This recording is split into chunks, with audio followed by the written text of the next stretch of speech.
Un asesinato. 3 testigos inocentes estaban en el lugar erróneo en el momento equivocado.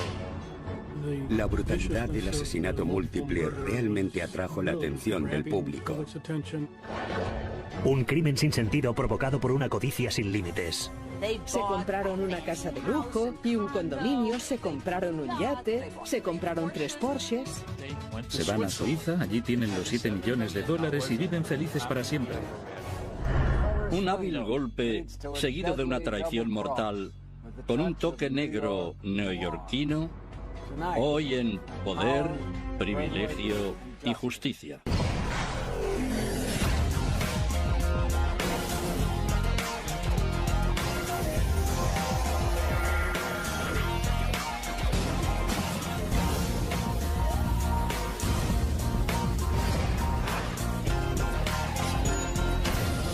Crímenes imperfectos, ricos y famosos.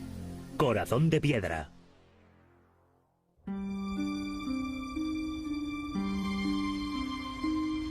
...12 de abril de 1982... una joven se dirige al parking del Muelle 92 en la calle 53 de Manhattan... ansiosa por llegar a casa después del trabajo. Iba sola. Subió andando hasta la azotea de este edificio llena de coches aparcados y se dirigió hacia un pequeño BMW al que tenía un gran aprecio. Pero por alguna extraña razón la puerta no se abre. No entiende lo que pasa, lo intenta 2 o 3 veces. Finalmente da la vuelta al coche hasta la otra puerta, la del pasajero, e introduce la llave. Entra bien, pero según está abriendo la puerta, por la ventanilla de la furgoneta que hay aparcada a su lado, aparece una mano que empuña una pistola y es asesinada de un balazo en la nuca.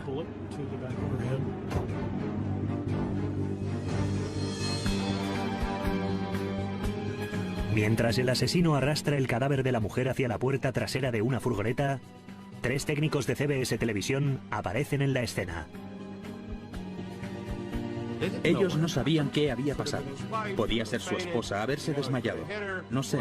Él podía haberle pegado. Pero eran 3 buenas personas y decidieron ayudar. Desde lejos, un cuarto empleado de CBS es testigo del desarrollo de la escena. Según iba andando, vi a un hombre que arrastraba algo y abrió la puerta de la furgoneta. A continuación se acercan los 3 hombres y les dice: no habéis visto nada, ¿verdad? Y vi cómo se acercaba uno de ellos. Pensé que era una pistola de aire comprimido porque hizo... y el hombre se desplomó. El asesino ejecuta sistemáticamente a los otros 2 hombres.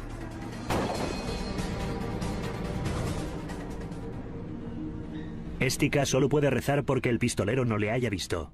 Yo mantenía la cabeza baja al entrar en el coche. Mientras el asesino carga a la mujer muerta en su furgoneta, Estica intenta escapar. Me dirigí hacia la rampa de salida y al mirar por el retrovisor me di cuenta de que estaba siguiéndome. Se detuvo en la caseta del vigilante y le dijo que alguien se había cargado a unos hombres en la última planta del aparcamiento. Lo primero que me vino a la mente fue un asesinato de la mafia. Lo dijo en el sentido de que los había matado. Pero el empleado del aparcamiento entendió que alguien había atropellado a 3 hombres y dijo: seguridad, ¿pueden subir? Ha habido un accidente. Estica no tiene tiempo para dar explicaciones. Huye del parking, pero el asesino sigue detrás de él. Me dirigí hacia el norte, seguro de que iba a seguirme, pero no me siguió. Giró y se fue hacia el centro. Entonces Angelo dio la vuelta a la manzana y volvió al aparcamiento para explicarle al empleado lo que había pasado e hizo una llamada a emergencias al 911. Yo me había mudado de nuevo a Nueva York poco antes y recuerdo haber oído hablar de los asesinatos de la CBS. Nueva York en los 80 era famosa por la criminalidad endémica, pero esto era realmente demasiado.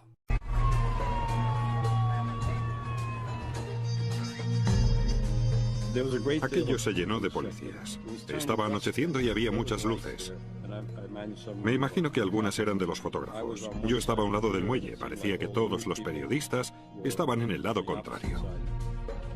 Estica intenta recordar cualquier detalle que pueda poner a la policía sobre la pista del asesino. Angelo Estica estaba realmente muy agitado por lo que había visto. Intentó describir al asesino, pero su descripción era muy imprecisa. Estaba en estado de shock. Realmente estaba en estado de shock porque yo podía haber muerto allí. Podía haber muerto allí. Los medios se enloquecieron. CBS empezó a especular en su noticiario local y todas sus especulaciones eran erróneas. Nadie tenía la menor idea de qué había pasado o por qué. Solo se sabía que 3 técnicos de CBS habían sido asesinados. Eran 3 hombres buenos, honrados y decentes, padres de familia, que habían sido asesinados en un lugar público sin motivo aparente. Vieron en aquella azotea algo sospechoso y se acercaron a investigar. No se dieron media vuelta, no lo ignoraron, actuaron. Dijeron, ¿qué ha pasado? Querían saber qué pasaba y fueron asesinados por su valor. Mientras la policía busca por toda la ciudad una furgoneta plateada, los agentes peinan la escena del crimen en busca de pistas. Lo extraño es que según Estica hay 4 víctimas, pero la policía solo encuentra 3 casquillos de calibre 22. También encuentran sangre cerca del BMW azul, un bolso de mujer, un zapato de tacón y unas gafas de sol. También aparecen en el suelo las llaves de un coche. Uno de los agentes intenta abrir con las llaves la puerta del BMW, pero no puede abrir la puerta. Entonces se da cuenta de que hay un palillo en la cerradura. Por la matrícula del BMW y el carné de conducir que encuentran en el bolso, se establece que ambos pertenecen a Margaret Barbera. La contable de 37 años no es desconocida para la policía de Nueva York. 5 meses antes, su ayudante, Jenny Sue Shin, había desaparecido. Desde entonces, Margaret había acudido a la policía periódicamente intentando que no se olvidara el caso. Margaret Barbera mantenía una relación muy estrecha con Jenny Sue Shin. Habían hecho viajes a Europa. Jenny Sue Shin dormía a menudo en casa de Margaret Barbera. Había mucha gente que pensaba que eran amantes. Resulta irónico, pero ahora parece que es Margaret la que ha tenido un trágico final. Los investigadores se dirigen a su domicilio en Queens. El encargado les abre la puerta de su apartamento. No parecía que nadie hubiera pasado por allí en horas. Margaret era una mujer solitaria. Vivía en un piso desastrado en Queens. No tenía mucha relación con su familia. A veces se dejaba el café en el fuego cuando salía de casa, así que debía ser distraída. La noche avanza y no hay rastro de la furgoneta ni de la presunta víctima. Hacia las 5:30 de la mañana, la policía de Nueva York recibe una llamada inquietante. En Franklin Alley, en el centro de Manhattan, cerca de la comisaría del Distrito 1, un hombre que paseaba a un perro descubrió el cadáver de una mujer y llamó.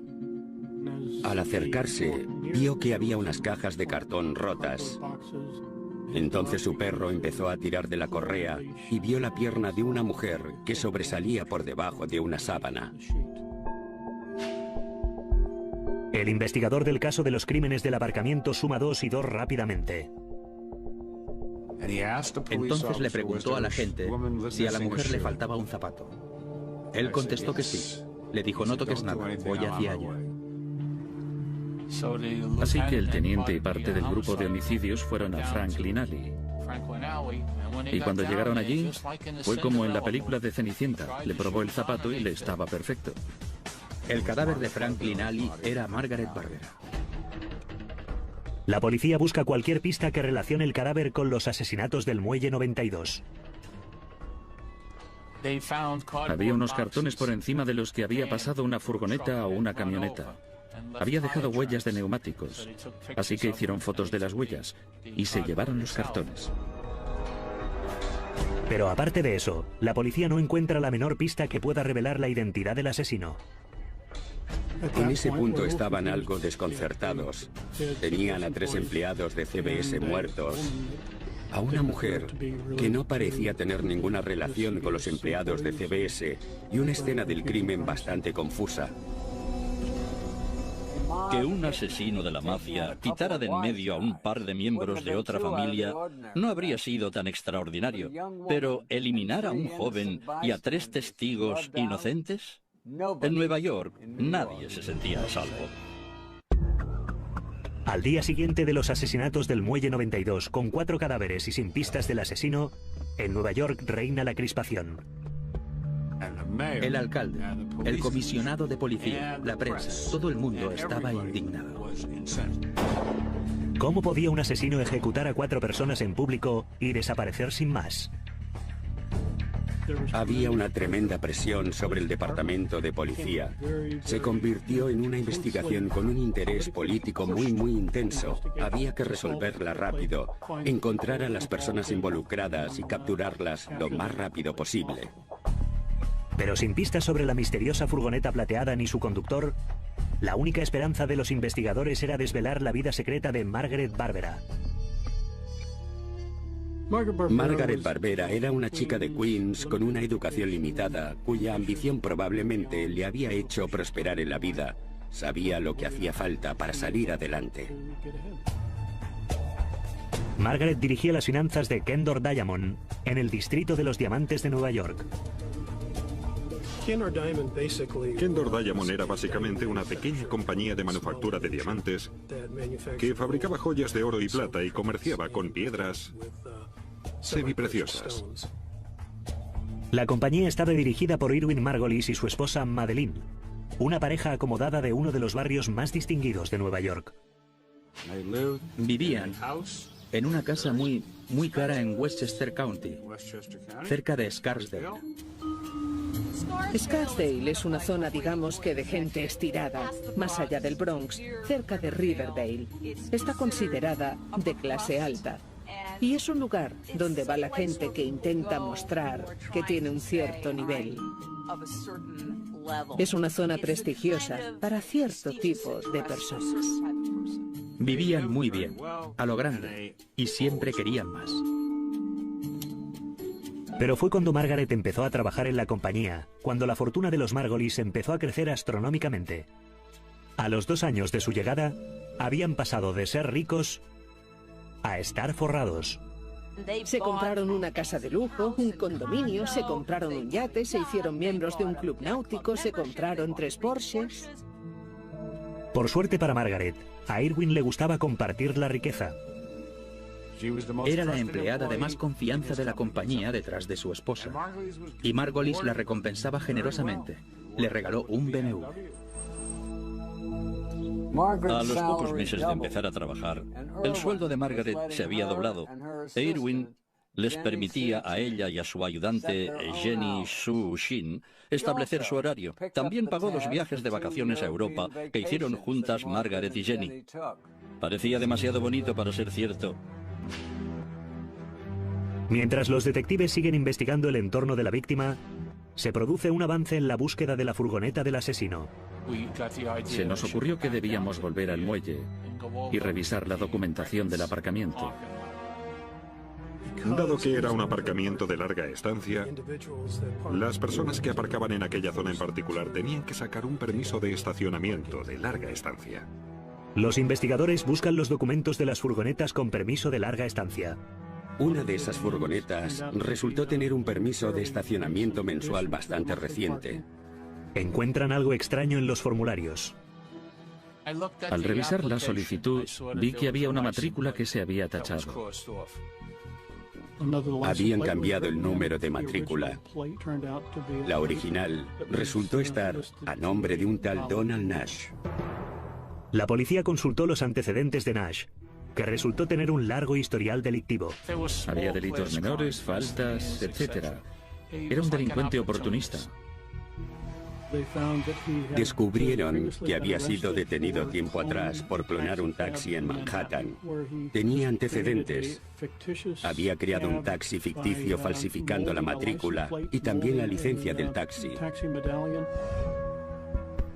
Pero ahora los investigadores temen que Nash se haya especializado en un tipo de crimen mucho más violento. La documentación del aparcamiento sugiere que ha estado acechando a la víctima durante meses. Daba la impresión de que estaba allí siempre que ella entraba o salía. Los detectives comprueban la matrícula.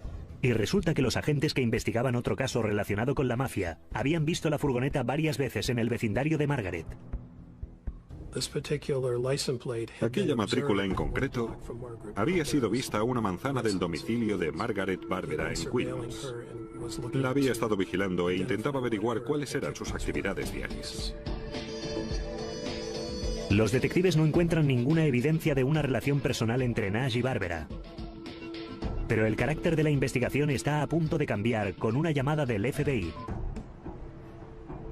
La agencia informa a la policía de que Margaret Barbera era una testigo clave en una investigación federal por fraude.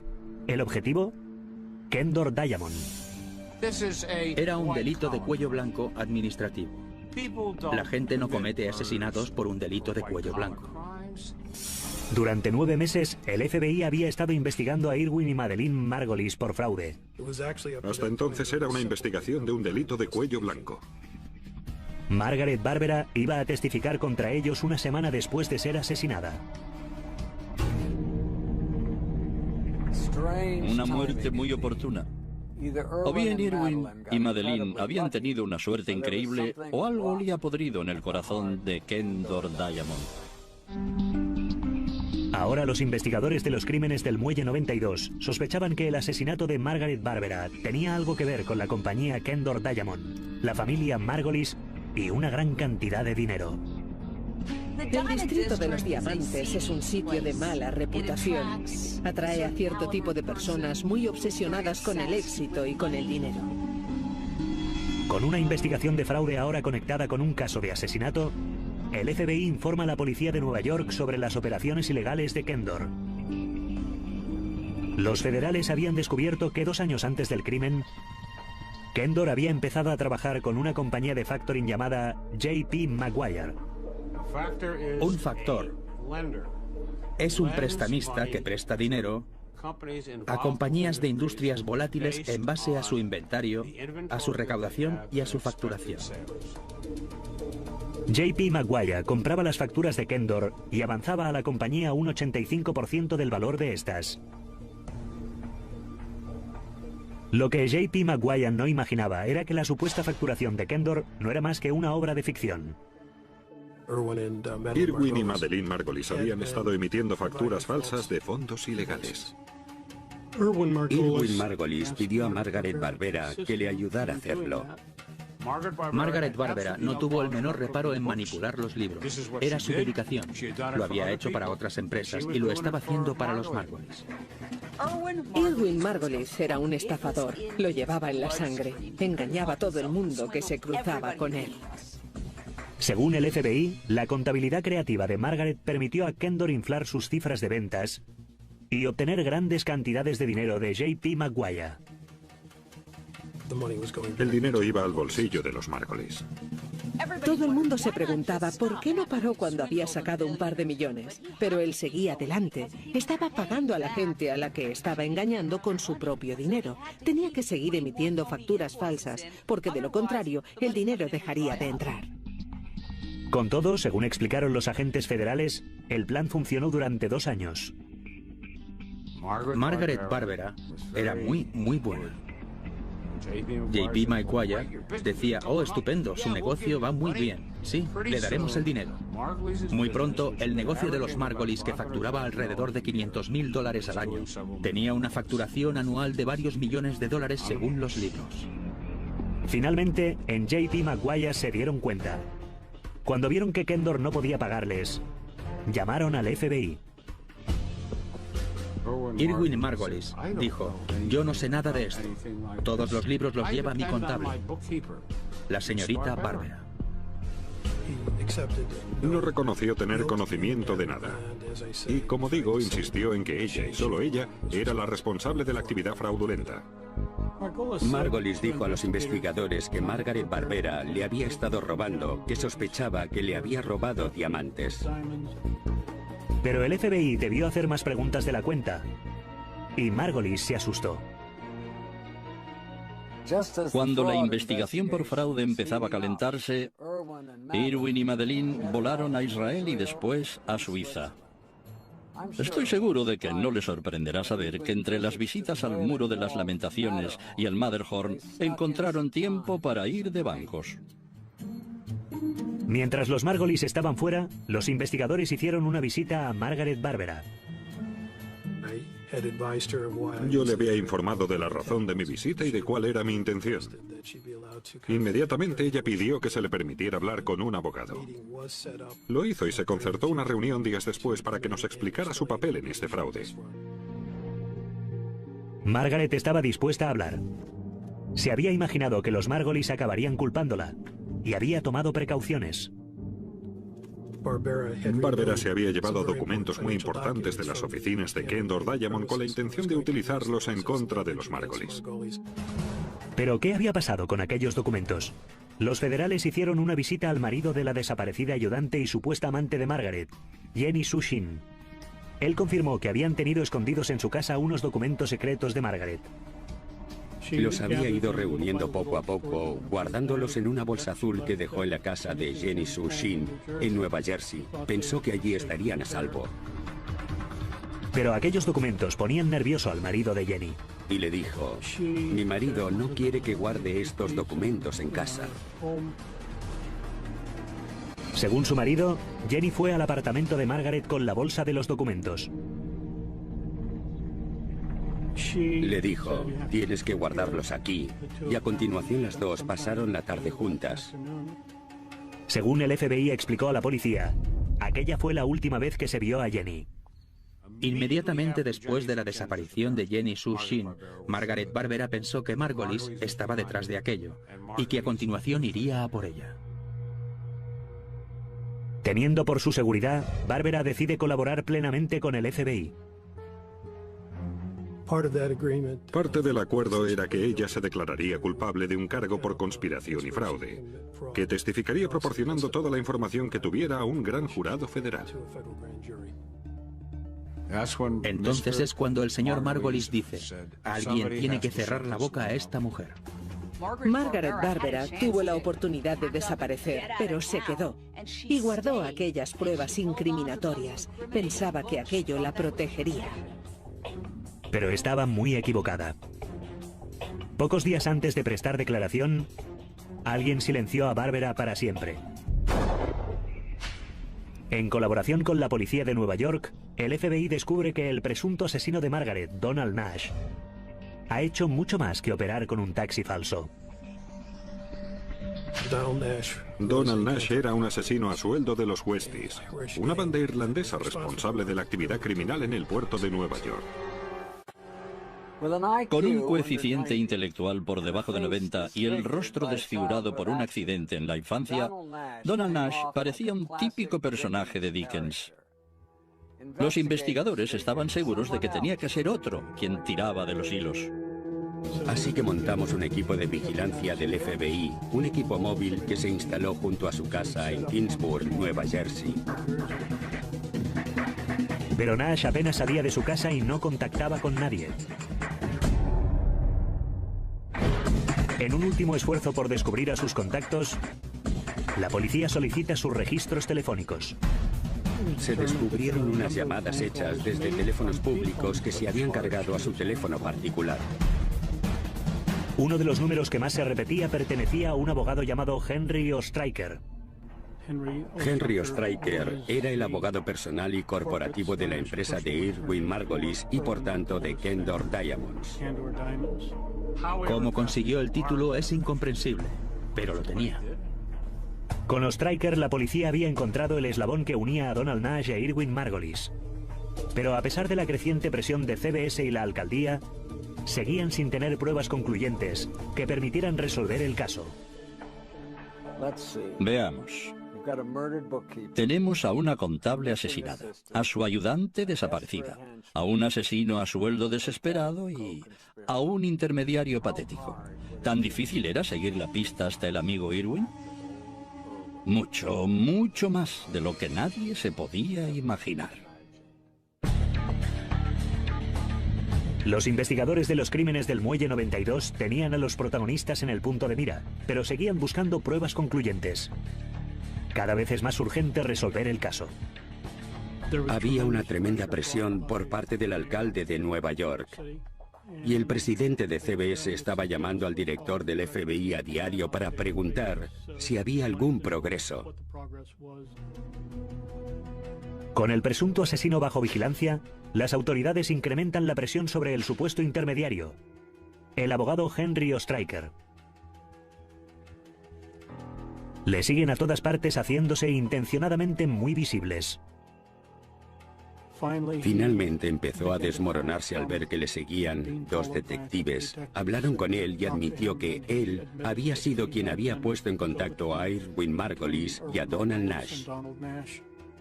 El testimonio de Oestreicher es un balón de oxígeno para la investigación. A cambio de la inmunidad total, se sienta con los investigadores y les da hasta los detalles más sórdidos del plan criminal de Irwin Margolis, desde el origen hasta la ejecución. El señor Margolis estaba muy enfadado porque había oído que Barbera podía estar hablando con el FBI. Entonces ella le dice que tiene documentos y libros contables y que ha escondido documentos sobre las finanzas de la compañía en un lugar seguro.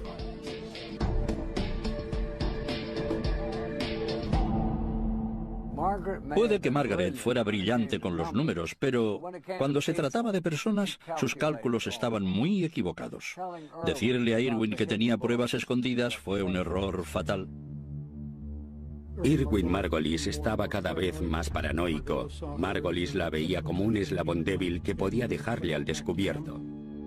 Así que llamó a su amigo y abogado, el señor Oestreicher, y le dijo: ¿tú conoces a alguien que esté dispuesto a darle una lección, un escarmiento serio a Margaret Barbera?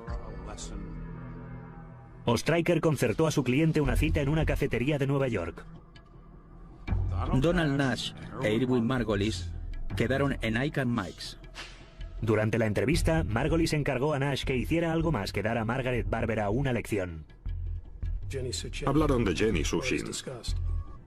Jenny Sushin sabía lo suficiente para hundirle. Y le dice: lo que quiero realmente es que desaparezcan para siempre. ¿Puedes encargarte de que desaparezcan para siempre? Por solo $8.000, Nash accede a hacer el trabajo. Es incomprensible. Sueles pensar que un asesino a sueldo gana mucho dinero. Este tipo mató a 5 personas por $8.000. ¿Qué sentido tiene? Oestreicher cuenta a los investigadores que Margolis creía tener la coartada perfecta. La idea del señor Margolis era que si Margaret y Jenny Sushin desaparecían, él podía decir que las dos habían huido juntas a Europa. Tenemos a dos lesbianas que se van enamoradas de luna de miel a Europa y de repente desaparecen para siempre con los diamantes de los Margolis y todo su dinero. Y al celebrarse el juicio habrían dicho: no hay pruebas. Puede que esto haya ocurrido. Las chicas desaparecen, Margaret Barbera y Jenny Sushin se van a Suiza, allí tienen los $7 millones y viven felices para siempre. Ni rastro de los diamantes. Era una buena historia. Era una historia posible. Si es posible, hay duda razonable. Y si hay duda razonable, él se va a su casa. Un gran plan sobre el papel. Sin embargo, el asesino no consigue sorprender a las dos mujeres juntas y empieza a improvisar. Pero el crimen perfecto y la improvisación no combinan demasiado bien. Está siguiendo a Margaret y está en Queens, aparcado delante de su casa. Y Jenny Sushin sale de la casa sola. De acuerdo con el testimonio de Oestreicher, fue la misma noche que Jenny devolvió los documentos incriminatorios a Margaret.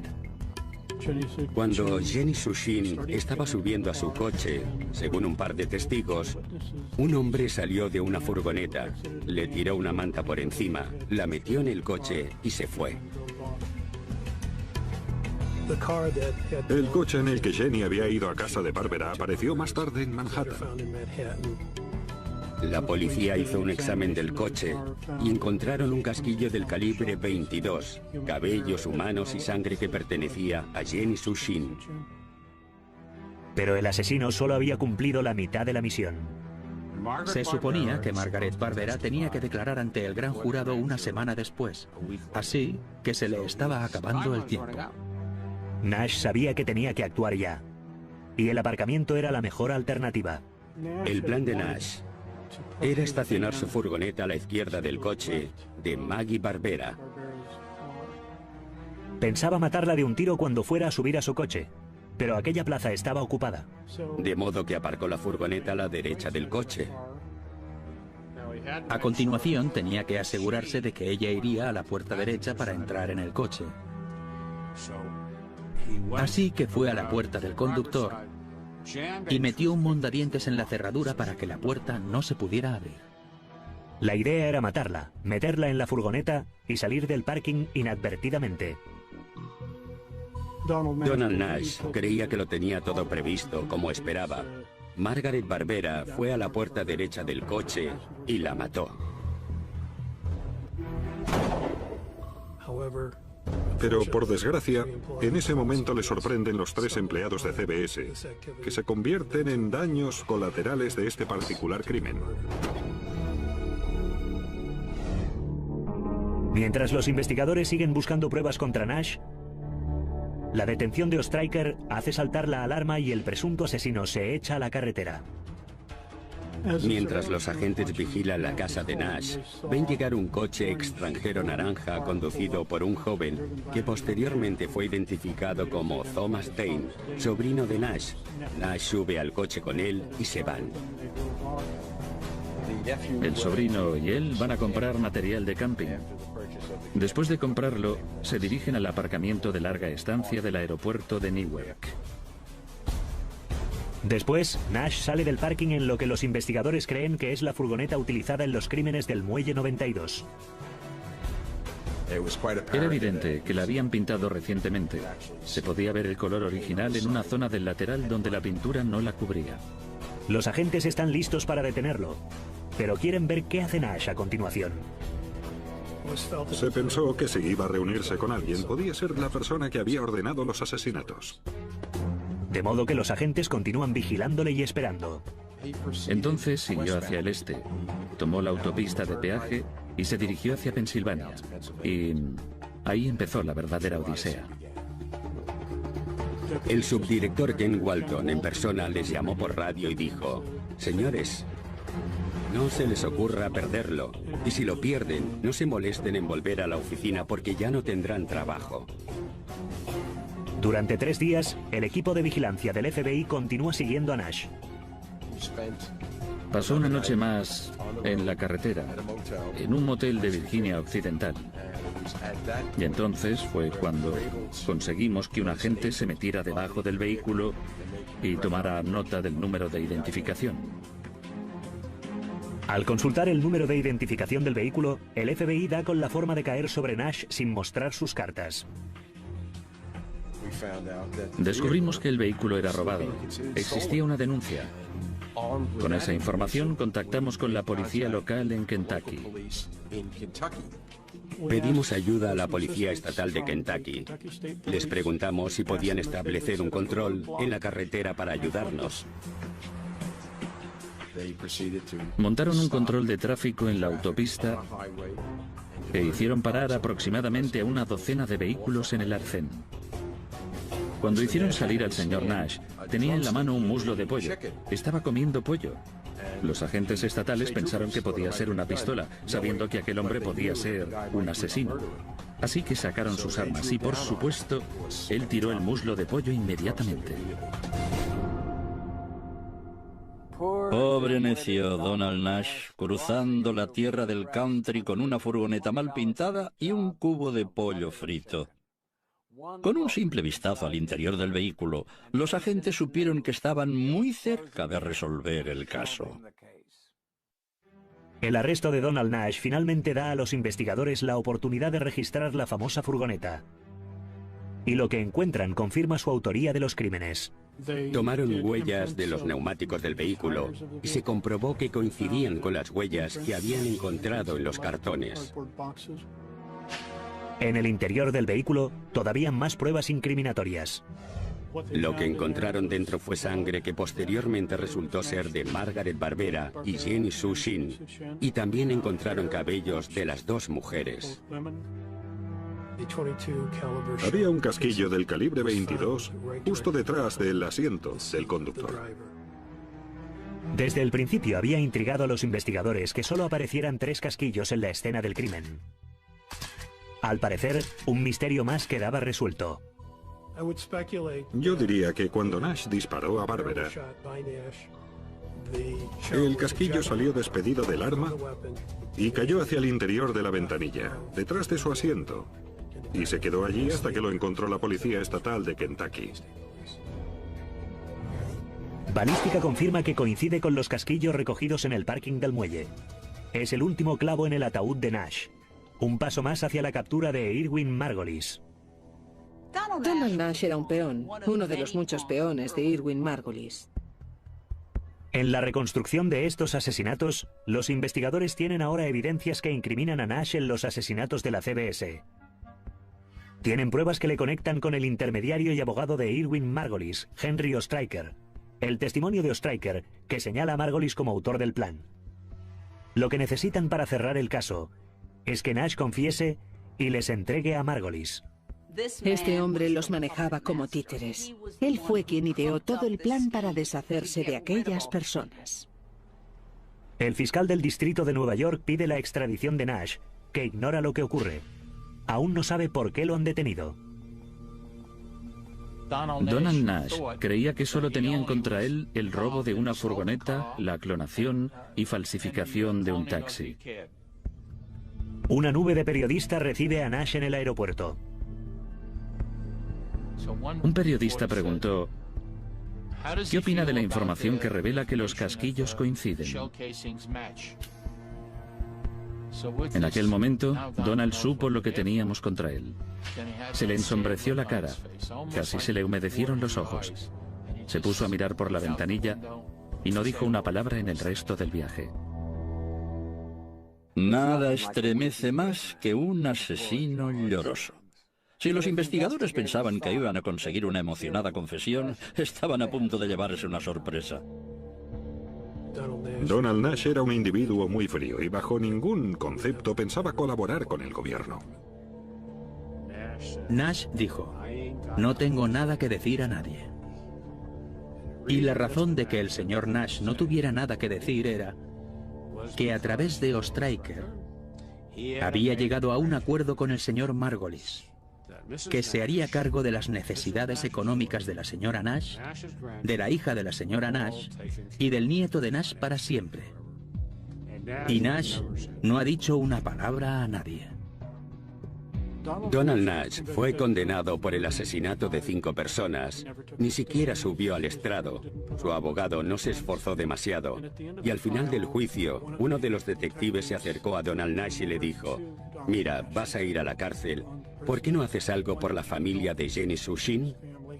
Dinos dónde tiraste su cadáver para que puedan tener algo de paz. Y su respuesta fue: se han equivocado de hombre. No hay duda de que Irwin pagó por el absoluto silencio de Nash. Pero al final sería la arrogancia del propio joyero la que acabaría perdiéndole. Mientras la Fiscalía de Nueva York prepara la acusación de asesinato contra Irwin Margolis, las autoridades siguen adelante con el juicio por fraude.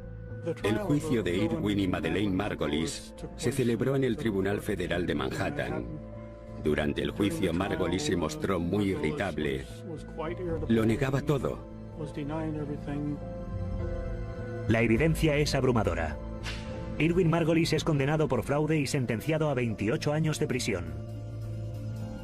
Su esposa Madeleine solo recibe una sentencia de 3 años. A la señora Margolis no le gustaba la cárcel. Se consideraba superior a todo aquello.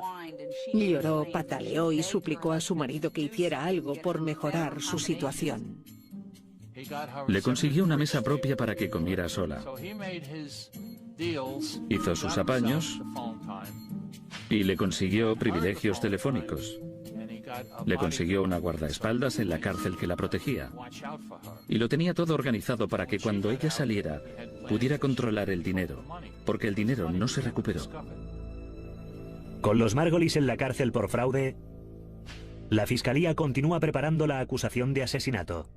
Pero Irwin no parece haber aprendido nada. Mientras Irwin Margolis estaba en el centro correccional del Bajo Manhattan, abordó a otro interno y le preguntó si podía organizar el asesinato del director de J.P. Maguire y del ayudante del fiscal que estaba llevando las acusaciones de fraude contra él. Noticia bomba, Irwin.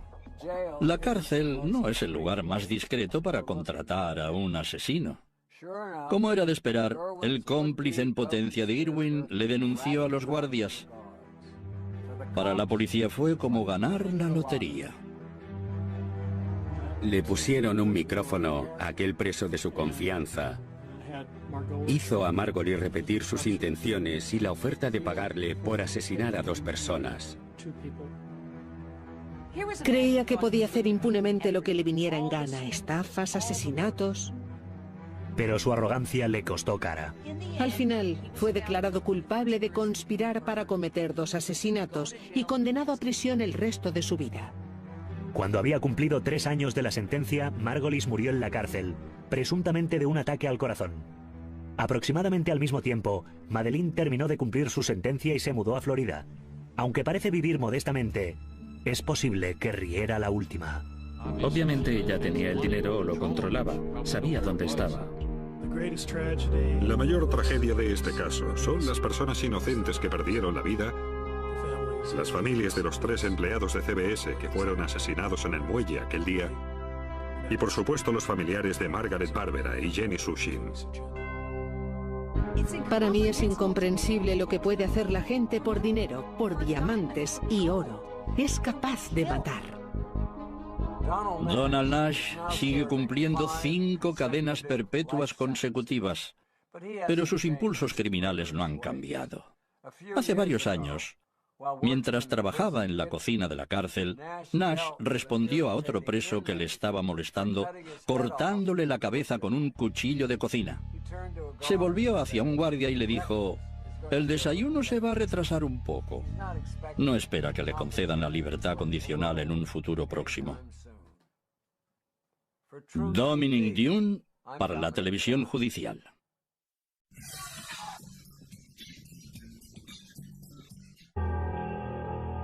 Yo me había mudado de nuevo a Nueva York poco antes y recuerdo haber oído hablar de los asesinatos de la CBS. Nueva York en los 80 era famosa por la criminalidad endémica, pero esto era realmente demasiado.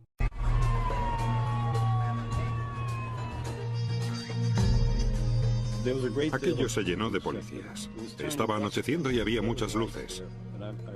Me imagino que algunas eran de los fotógrafos. Yo estaba a un lado del muelle. Parecía que todos los periodistas estaban en el lado contrario. Estica intenta recordar cualquier detalle que pueda poner a la policía sobre la pista del asesino. Angelo Estica estaba realmente muy agitado por lo que había visto. Intentó describir al asesino, pero su descripción era muy imprecisa. Estaba en estado de shock. Realmente estaba en estado de shock porque yo podía haber muerto allí. Podía haber muerto allí. Los medios se enloquecieron. CBS empezó a especular en su noticiario local. 12 de abril de 1982. Una joven se dirige al parking del Muelle 92 en la calle 53 de Manhattan, ansiosa por llegar a casa después del trabajo. Iba sola. Subió andando hasta la azotea de este edificio llena de coches aparcados y se dirigió hacia un pequeño BMW al que tenía un gran aprecio. Pero por alguna extraña razón la puerta no se abre. No entiende lo que pasa. Lo intenta 2 o 3 veces. Finalmente da la vuelta al coche hasta la otra puerta, la del pasajero, e introduce la llave. Entra bien, pero según está abriendo la puerta, por la ventanilla de la furgoneta que hay aparcada a su lado, aparece una mano que empuña una pistola y es asesinada de un balazo en la nuca.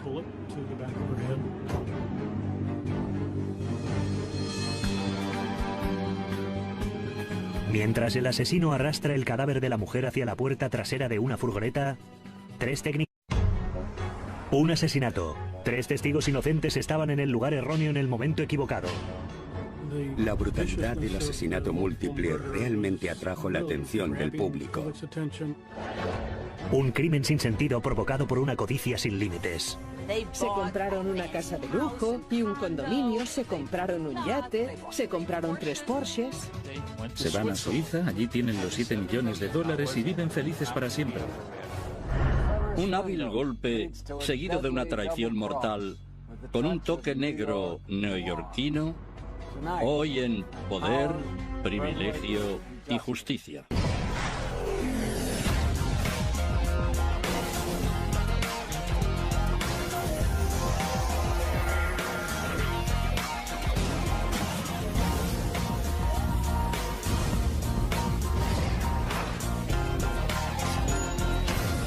Crímenes imperfectos, ricos y famosos.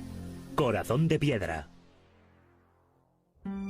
Los de CBS Televisión aparecen en la escena. Ellos no sabían qué había pasado. Podía ser su esposa, haberse desmayado. No sé. Él podía haberle pegado. Pero eran 3 buenas personas y decidieron ayudar. Desde lejos, un cuarto empleado de CBS es testigo del desarrollo de la escena. Según iba andando, vi a un hombre que arrastraba algo y abrió la puerta de la furgoneta. A continuación se acercan los 3 hombres y les dice: no habéis visto nada, ¿verdad? Y vi cómo se acercaba uno de ellos. Pensé que era una pistola de aire comprimido porque hizo... y el hombre se desplomó.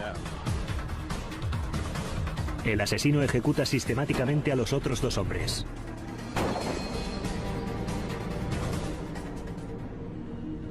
Estica solo puede rezar porque el pistolero no le haya visto. Yo mantenía la cabeza baja al entrar en el coche. Mientras el asesino carga a la mujer muerta en su furgoneta, Estica intenta escapar. Me dirigí hacia la rampa de salida y al mirar por el retrovisor me di cuenta de que estaba siguiéndome. Se detuvo en la caseta del vigilante y le dijo que alguien se había cargado a unos hombres en la última planta del aparcamiento. Lo primero que me vino a la mente fue un asesinato de la mafia. Lo dijo en el sentido de que los había matado. Pero el empleado del aparcamiento entendió que alguien había atropellado a 3 hombres y dijo: seguridad, ¿pueden subir? Ha habido un accidente.